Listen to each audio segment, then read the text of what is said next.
نبی پاک صلی اللہ علیہ وسلم نے ارشاد فرمایا، جب شعبان کی 15ویں رات آئے تو رات کو بیدار رہا کرو اور صبح کو روزہ رکھا کرو۔ تو جب حضور نے کہہ دیا بیدار رہو تو پھر کسی کو سونا نہیں چاہیے، بیدار رہنا چاہیے۔ اور بیداری کا مطلب یہ نہیں کہ وہ آدمی بس جاگتا رہے، اس کا مطلب یہ ہے کہ وہ اللہ اللہ کرے، درود پاک پڑھے، عبادت کرے، تلاوت کرے، ذکر فکر میں رہے۔ کچھ باتیں اس مقصد کے لیے کہ اس رات اللہ پاک نے اپنی رحمت کے دروازے کھولے ہیں، تو کچھ ایسی بات کی جائے جس سے دل نرم ہو جائے۔ دوستو، قرآن مجید کی 2 آیات میں نے پڑھی ہیں۔ اللہ کریم نے فرمایا، یا ایھا الذین آمنوا اتقوا اللہ حق تقاتہ، اے ایمان والو اللہ سے ڈرو اور اتنا ڈرو جتنا ڈرنے کا حق ہے۔ ڈرو اللہ پاک سے، اور جس طرح تم کسی سے ڈرتے ہو، ڈرنے کا حق ہوتا ہے، وہ حق ادا کرنے کی کوشش کرو۔ ہم میں سے بہت سارے لوگ ڈرتے ہیں کچھ لوگوں سے، اور جب وہ ڈر رہے ہوتے ہیں تو انہیں احساس ہوتا ہے۔ اللہ پاک نے ہمارا وہ احساس خود بیان کر دیا ہے۔ فرمایا، جب تم کسی سے ڈرتے ہو تو تمہیں اس کا احساس ہوتا ہے کہ تم کتنا ڈرتے ہو، تو پھر تم کوشش کرتے ہو کہ تم وہ کام نہ کرو جس سے وہ بگڑ جائے گا، ناراض ہو جائے گا۔ جو لوگ قانون سے ڈرتے ہیں وہ اشارہ نہیں توڑتے، کچھ بھی ہو جائے اشارہ نہیں توڑتے۔ انہیں پتہ ہے کہ یہاں اشارہ توڑیں گے تو الجھ جائیں گے، اور جہاں انہیں فکر نہ ہو کہ کوئی پوچھنے والا نہیں، وہاں ہم نے دیکھا ہے کہ لوگ اشارہ توڑ دیتے ہیں۔ اللہ تبارک و تعالیٰ نے موقع دیا، میں حرمین شریفین حاضر ہوا تو وہاں ایک روڈ دائری روڈ کہلاتا ہے۔ اس روڈ سے پیدل چلنے والے نہیں گزر سکتے۔ وہ کہتے ہیں جی اس روڈ سے پیدل والا نہ گزرے، ان کے لیے علیحدہ جگہ ہے۔ قانون یہ ہے کہ اگر کوئی پیدل آدمی وہاں سے گزرے اور اس کا ایکسیڈنٹ ہو جائے تو وہ حکومت یہ کہتی ہے کہ یہ کیوں یہاں سے گزرا تھا، لہٰذا کوئی مقدمہ نہیں ہو سکتا۔ وہاں ہم نے دیکھا ہے کہ لوگ اس سڑک پہ پیر بھی نہیں رکھتے، کہتے ہیں مر گئے تو بنے گا کچھ نہیں۔ یہاں بھی بہت سارے ایسے معاملات ہوتے ہیں کہ جہاں انسان محسوس کرتا ہے کہ یہ بڑا میرے لیے نقصان ہو جائے گا، تو وہ ڈرتا ہے۔ ایک چھوٹی سی بات ہے کہ رات کو کوئی آدمی اپنا دروازہ کھلا رکھ کے نہیں سوتا، حالانکہ کوئی حرج نہیں، کبھی کھلا رہ بھی جاتا ہے، اور اگر کبھی رہ جائے تو جس کی ذمہ داری بند کرنے کی ہو اس کے ساتھ پھر جو رویہ ہوتا ہے گھر والوں کا، یہ خوف ہے ہمارا اندر کا، تو بڑی شدت کے ساتھ ہم اس شخص کو سخت سست کہتے ہیں، ڈانٹتے ہیں، کہتے ہیں تو نے خیال ہی نہیں کیا، جمع پونجی لٹ جاتی تو یہ خوف ہے، یہ ہمارا اندر کا یہ خوف ہے۔ آپ بازار میں جائیں تو درجنوں لوگوں نے گن مین بٹھائے ہوئے ہیں، ان کا دل نہیں کرتا کہ اضافی تنخواہ دی جائے، کیا مطلب ہے ایک آدمی کو اضافی پیسے دینے کا، لیکن وہاں آدمی بٹھایا جاتا ہے، اس کو تنخواہ دی جاتی ہے، اس کی روٹی کا بندوبست کیا جاتا ہے، اس کے سارے ضروریات زندگی کا خیال رکھا جاتا ہے، اور پس منظر یہ ہوتا ہے کہ ڈر لگتا ہے اگر یہ شخص نہ ہوا تو ہمارے چوری ہو جائے گی۔ تو اللہ فرماتے ہیں کہ تو جہاں سے ڈرتا ہے تجھے پتا ہے، تو اس طرح کر کہ مجھ سے بھی اتنا ڈر جتنا ڈرنے کا حق ہے۔ یہ جھوٹ موٹ کا ڈراوا نہ پیدا کر کے اوہ اللہ معاف کرے جی، اچھا جناب بڑا ڈرتے ہیں آپ اللہ تعالیٰ سے، آپ نے تو کانوں کو ہاتھ لگائے، تو پھر آپ کیا کر رہے ہیں؟ اللہ معاف کرے جی میں تو بات نہیں کرتا، بس 2-4 آدمیوں کی پگڑی اچھالوں گا، اس سے زیادہ نہیں، ڈر لگتا ہے جی بات کرتے ہو، 15-20 آدمی بس میرے قابو آئیں۔ یہ کس قسم کا ڈر ہے؟ ڈرنے کا حکم دیا، اور میرے رسول کریم سید عالم صلی اللہ تعالی علیہ وآلہ وسلم نے ارشاد فرمایا کہ تو رب کریم سے دنیا میں ڈر جا جس طرح ڈرنے کا حق ہے۔ جب قیامت کا دن آئے گا تو اللہ تجھے ڈرائے گا نہیں بلکہ اپنی رحمت کی چھاؤں میں جنت میں داخل کر دے گا۔ یہاں ڈر، ایک جگہ تو اللہ نے فرمایا ڈرو، اور کچھ جگہوں پہ فرمایا کہ جو میرے علم والے بندے ہیں نا، جن کو میں نے علم دیا ہے، عالم ہیں، ان کے بارے میں فرمایا کہ ان کے دلوں میں میری خشیت ہے۔ انما یخشی اللہ من عبادہ العلماء، اللہ کے بندوں میں سے جو علم والے ہیں وہ اللہ کی خشیت رکھتے ہیں۔ قرآن نے ایک جگہ کہا ڈرو، خوف کا لفظ بھی استعمال کیا، وَلِمَنْ خَافَ مَقَامَ رَبِّهِ جَنَّتَانِ، خوف بھی ہے اور خشیت بھی ہے۔ ان دونوں کا معنی ایک ہی ہے، ڈرنا۔ خوف کا معنی بھی اور خشیت کا معنی بھی، ڈرنا۔ جب آپ علماء لغت کو پڑھیں گے، عربی ادب کو جاننے والے لوگوں کا مطالعہ کریں گے تو انہوں نے یہی لکھا ہے کہ ان دونوں کا معنی ڈرنا ہے۔ میری طرف دیکھیے، توجہ کریں، کچھ سمجھانے لگا ہوں، اس نقطے کو ضرور سمجھیے گا۔ خشیت کا معنی بھی ڈرنا ہے، خوف کا معنی بھی۔ لیکن جب صوفیاء کے پاس جائیں نا، صوفیاء جو قرآن و سنت کی روح کی تفسیر کرنے والے ہیں، تو وہ کہتے ہیں نہیں، خشیت اور خوف میں فرق ہے، خوف اور ہوتا ہے، خشیت صوفیاء اس کی تفسیر اور کرتے ہیں۔ وہ کہتے ہیں خوف بھی ہوتا ہے اور خشیت بھی ہوتی ہے، الگ الگ چیزیں ہیں، ایک نہیں۔ بڑی خوبصورت بات ہے، اگر آپ سمجھ گئے تو آپ کو فائدہ دے گی۔ صوفیاء یہ کہتے ہیں کہ بھائی خوف ہوتا ہے اپنے گناہوں کا، کہ میں نے یہ گناہ کیے ہیں، اگر اللہ نے مجھ سے پوچھا تو مجھے بڑا خوف آتا ہے، مار پڑے گی، یہ خوف ہے۔ پھر سمجھ لیں، ایک آدمی نے حرام کا مال اکٹھا کیا ہے، زندگی میں معاذ اللہ اس نے بڑے پاپ کیے، گناہ کیے، شراب پی، بدکاری کی، معاذ اللہ تعالیٰ ثم معاذ اللہ۔ اب اسے ڈر لگ رہا ہے کہ اللہ تبارک و تعالیٰ نے پوچھا تو میں کیا جواب دوں گا، یہ خوف ہے۔ اور خشیت یہ ہے کہ ایک آدمی سارا دن نماز پڑھتا ہے، روزہ رکھتا ہے، عبادت کرتا ہے، اللہ کو یاد کرتا ہے، پھر بھی ڈرتا ہے، یہ خشیت ہے، یہ خشیت ہے۔ جو گناہوں سے ڈرے وہ خوف ہے، اور جو رب کی ناراضگی سے ڈرے وہ خشیت ہے۔ جو کہے یار میرا رب کہیں ناراض نہ ہو جائے، میرا رب کہیں مجھ سے۔ بڑی خوبصورت مثال دی۔ میں نے اپنے صاحب سے پوچھا کہ حضور یہ مسئلہ کیا ہے، تو فرمانے لگے ایک بادشاہ نے ایک غریب کی بیٹی اسے پسند آ گئی تھی، تو اس نے عزت کے ساتھ اس سے شادی کر لی، رشتہ بھیج کے وقار کے ساتھ۔ بیٹی کا باپ اپنی بیٹی کے مقدر پر رشک کرنے لگا کہ میری بیٹی کو بادشاہ نے پسند کیا ہے، بادشاہ کے شہزادے نے رشتہ بھیج دیا ہے۔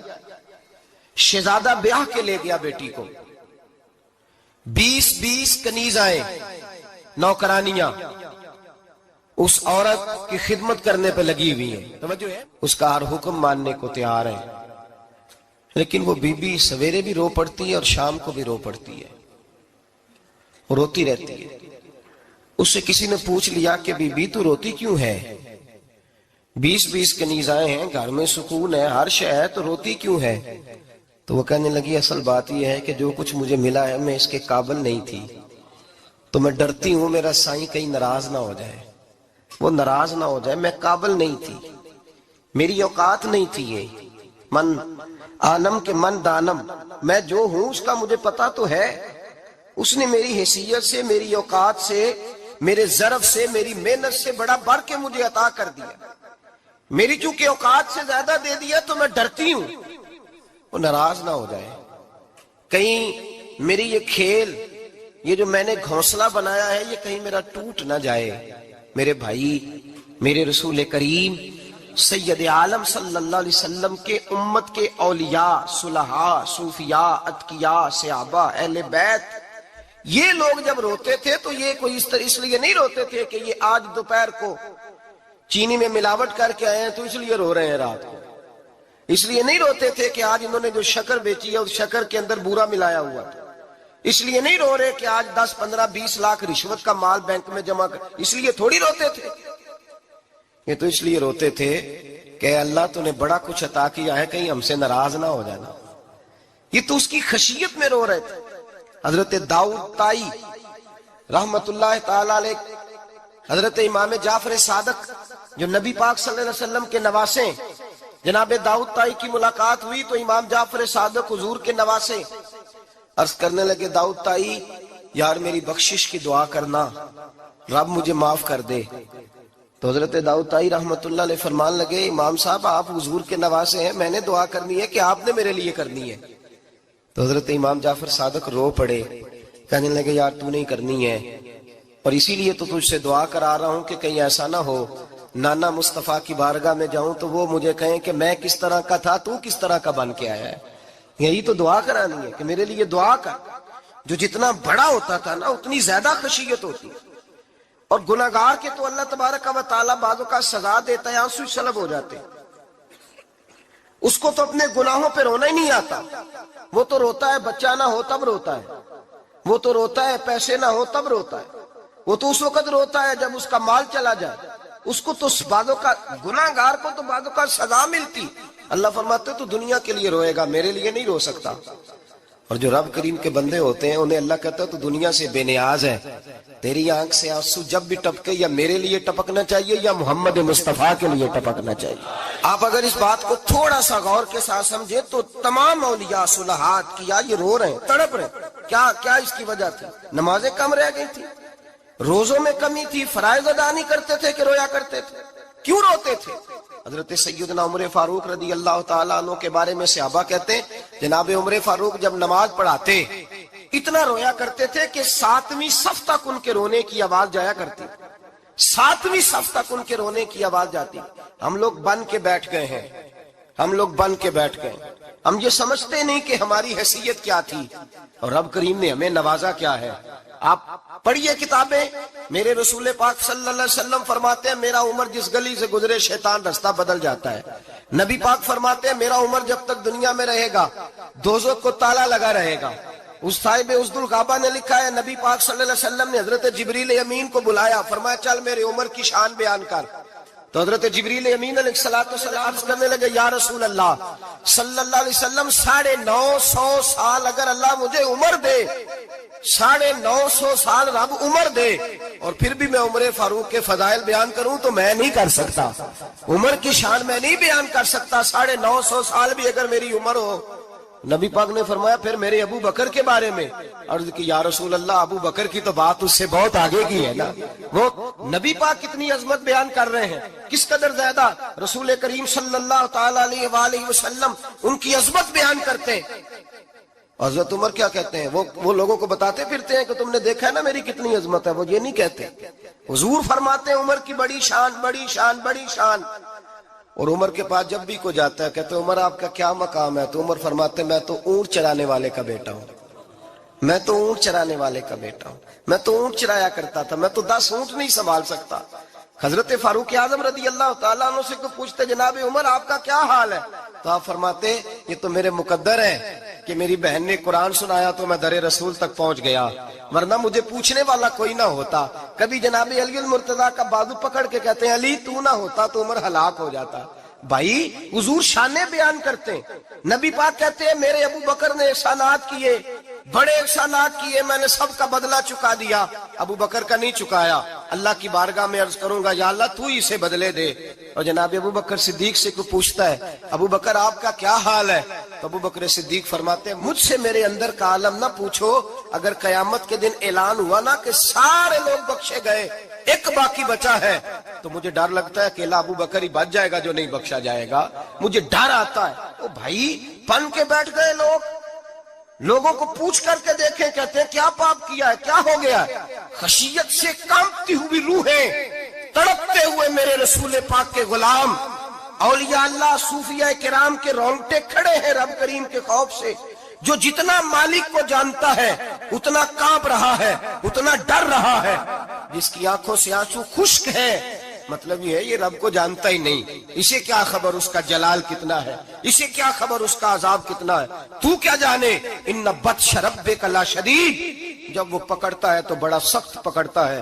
حضرت عثمان غنی کو 3 دفعہ میرے نبی پاک نے فرمایا جنتی ہے، جنتی ہے، العثمان فی الجنہ، العثمان فی الجنہ، العثمان فی الجنہ، 3 دفعہ حضور نے جنت کی بشارت دی۔ میرے مصطفیٰ کریم نے فرمایا میرا عثمان گلی سے گزرے تو فرشتے بھی اس کی حیا کرتے ہیں۔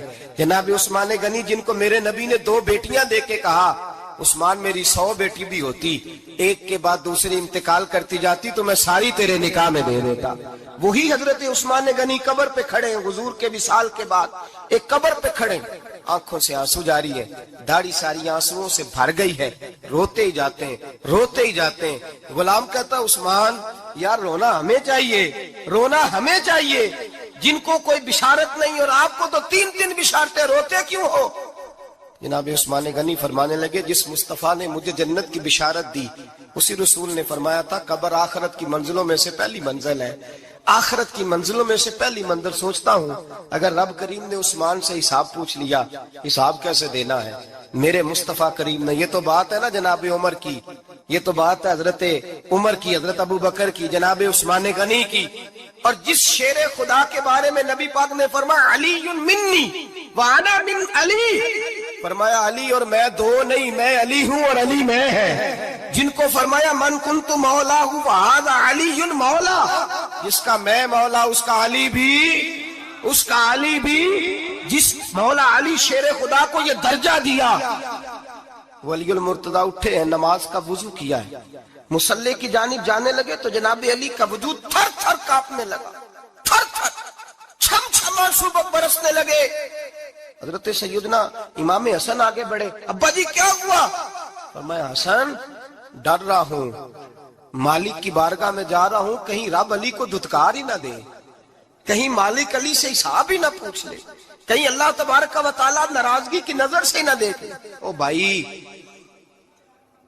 ہم لوگ اتنے دلیر، اتنے تگڑے، اتنے سیاہ، اتنے عقل مند، اتنے گناہوں کے پیچھے پہاڑ ہیں، لیکن مجال ہے کوئی ایک قطرہ وہ آنسو جو ہم نے سنبھال کے رکھے ہیں دنیا داری پہ بہانے کے لیے۔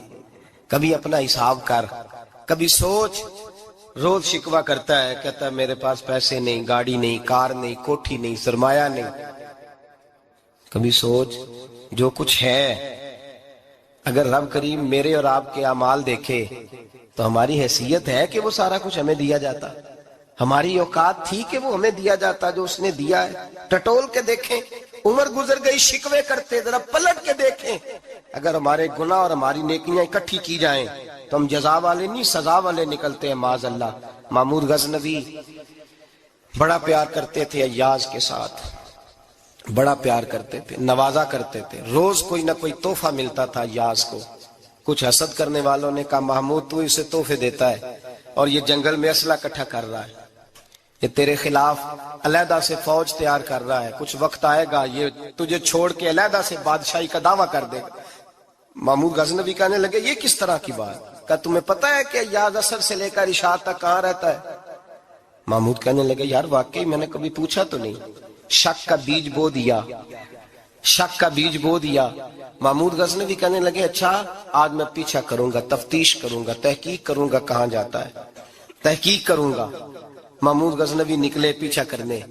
عصر کے بعد ایاز نے جنگل کا رخ کیا، محمود بھی پیچھے پیچھے ہو لیے۔ کہتے ہیں جنگل کے بیچ جا کے ایک جھونپڑی آئی، اس جھونپڑی کے اندر ایاز گئے، دروازہ کھولا، اندر چلے گئے۔ مجھے بڑا غصہ تھا کہ ہر بات مجھے بتاتا ہے، یہ کیوں نہیں بتائی؟ جب ایاز اندر گئے تو میں نے زور زور سے دروازہ کھٹکھٹایا غصے کے ساتھ۔ ایاز نے دروازہ کھولا، باہر آئے، میں نے کہا پیچھے ہٹ۔ ایاز پیچھے ہٹے تو میں اندر چلا گیا۔ محمود کہتے ہیں جب میں اندر گیا تو میں نے اس جھونپڑی میں ایک پرانا کرتا لٹکا ہوا دیکھا، ایک ٹوٹے ہوئے جوتے پڑے ہوئے دیکھے، ایک چھوٹا سا ڈنڈا دیکھا، ایک مٹکا، ایک پیالہ دیکھا۔ میں نے ساری تلاشی لی تو چند ٹوٹی پھوٹی پرانی چیزیں۔ میں نے کہا یاد یہ کیا ہے؟ تو کہتے ہیں یاز کہنے لگا بادشاہ ٹٹول کے دیکھ لے، یہی کچھ ہے جو تو نے دیکھا۔ میں نے کہا یہ ہے کیا؟ کہتے ہیں یاز پیروں میں بیٹھ گیا، تڑپ کے رونے لگا، کہنے لگا بادشاہ یہ میری اوقات ہے، یہ میری اوقات ہے، یہ میری اوقات ہے، یہ میری اوقات ہے۔ کہا کیا مطلب؟ کہنے لگا جس دن تیرے پاس آیا تھا نا تو یہ میری کائنات تھی کل، آج تیری مہربانیوں نے مجھے یہاں تک پہنچا دیا ہے۔ میں جو تیرا غدار نہیں نہ ہوتا، میں جو تیری نافرمانی نہیں کرتا، اس لیے نہیں کرتا کہ میں ہر شام آ کے اپنی اوقات یاد کرتا ہوں، اور پھر مجھے روز رات کو میرا نفس کہتا ہے اس کا وفادار رہنا، اس کا وفادار رہنا. تو اس حال میں تھا جب آیا تھا، اگر یہ بگڑ گیا تو پھر تجھے اپنی اوقات کا پتہ ہے نا. محمود غزنوی نے سینے سے لگایا، کہنے لگے آج تک تو بچا بھی اس لیے ہے کہ تو اپنی اوقات نہیں بھولا. ملا رومی کہتا ہے اپنی اوقات یاد رکھ، تو کیا تھا. تجھے ایک رات سونے نہ دے تو اپنی ٹانگوں پہ کھڑا نہیں ہو سکتا. تیری وہ آنکھ لے جائے تو کچھ نہیں کر سکتا. وہ تجھے معذور کر دے تو کچھ نہیں کر سکتا. 30 سال کے اونچے 7 فٹ قد کے جوان اس نے فالج زدہ کر کے ہسپتالوں میں ڈال دیے، وہ کچھ نہ کر سکے. بڑے بڑے پہلوان جو کہتے تھے کہ ہم اٹھے تو دنیا اٹھتی ہے، اس نے پھینک دیے من و مٹی کے نیچے، کچھ نہ کر سکے. اپنی حیثیت نہ بھول.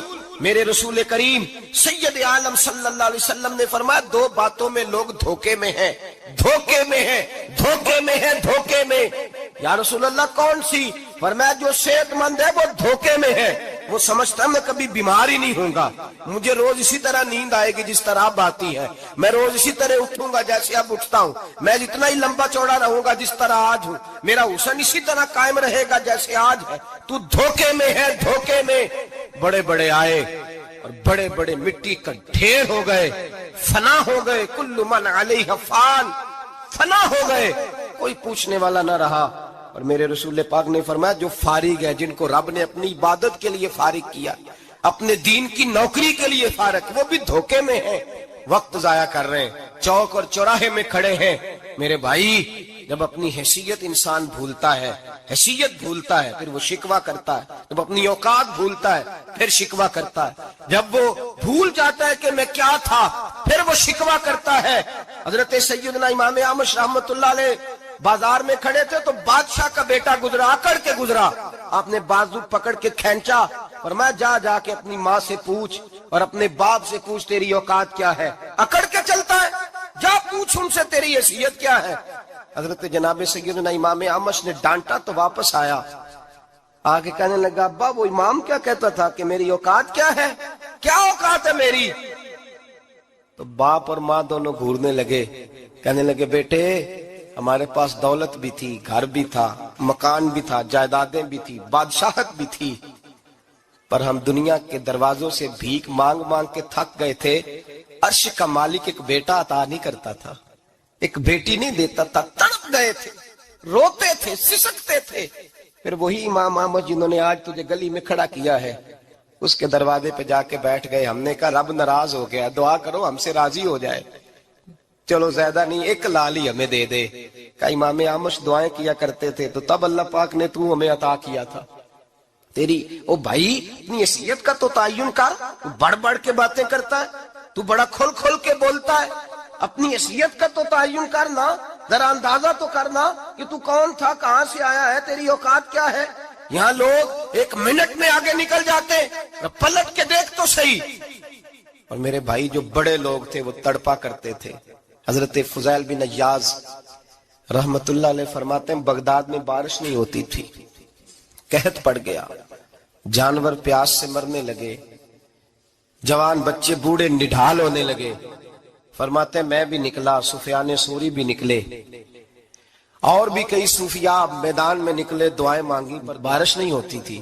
فرماتے ایک جھونپڑی سے ایک سفید بالوں والا اور گندمی رنگ والا ایک بوڑھا غلام نکلا جو کسی کا ملازم تھا. باہر آیا جھونپڑی سے، ہم اسے دیکھ رہے تھے، وہ ہمیں دیکھ نہیں رہا تھا. فرماتے ہیں اس کے چہرے پر عبادت کے نشان تھے، دور سے اس کا چہرہ دیکھتے لگتا تھا کوئی رب کریم کا بندہ ہے. فرماتے ہیں ہم اسے اللہ کا ولی جانتے تھے. اس نے دعا مانگی کہ تو لفظ پتہ کیا ہے دعا کے، ہاتھ اٹھا کے کہنے لگا مولا مجھے پتا ہے یہ جو بارش نہیں نہ ہو رہی ہے میری وجہ سے نہیں ہو رہی، میرے گناہوں کی بڑی لمبی فہرست ہے، بڑی لمبی لائن ہے. کہنے لگا اے اللہ میری اکیلے کی وجہ سے سارے بغداد کو سزا تو نہ دے. رب کریم جوان بھوکے، بچے بھوکے، مائیں ترس گئیں، بچے ترس گئے، جانور پانی کے قطرے، اللہ گناہ تو میرے اکیلے کے ہیں اور ان سب کو سزا کیوں دیتا ہے؟ نہ میری سزا سب کو تو نہ دے، میری سزا صرف مجھے دے، ان کو نہ دے. کہتے ہیں ابھی اس کے ہاتھ اٹھے ہوئے تھے، دعا بول رہا تھا، رب کریم نے فوراً بارش عطا فرما دی. فرماتے کھل کے بارش برسی. میں نے لوگوں سے پوچھا پتہ کرو کس کا غلام ہے، کہا فلاں آدمی کا۔ حضرت فضیل بن عیاض کہتے ہیں میں شام کو گھر چلا گیا، اس کے آقا سے بات کی، خرید لیا۔ میں جب اس کو خرید کے لایا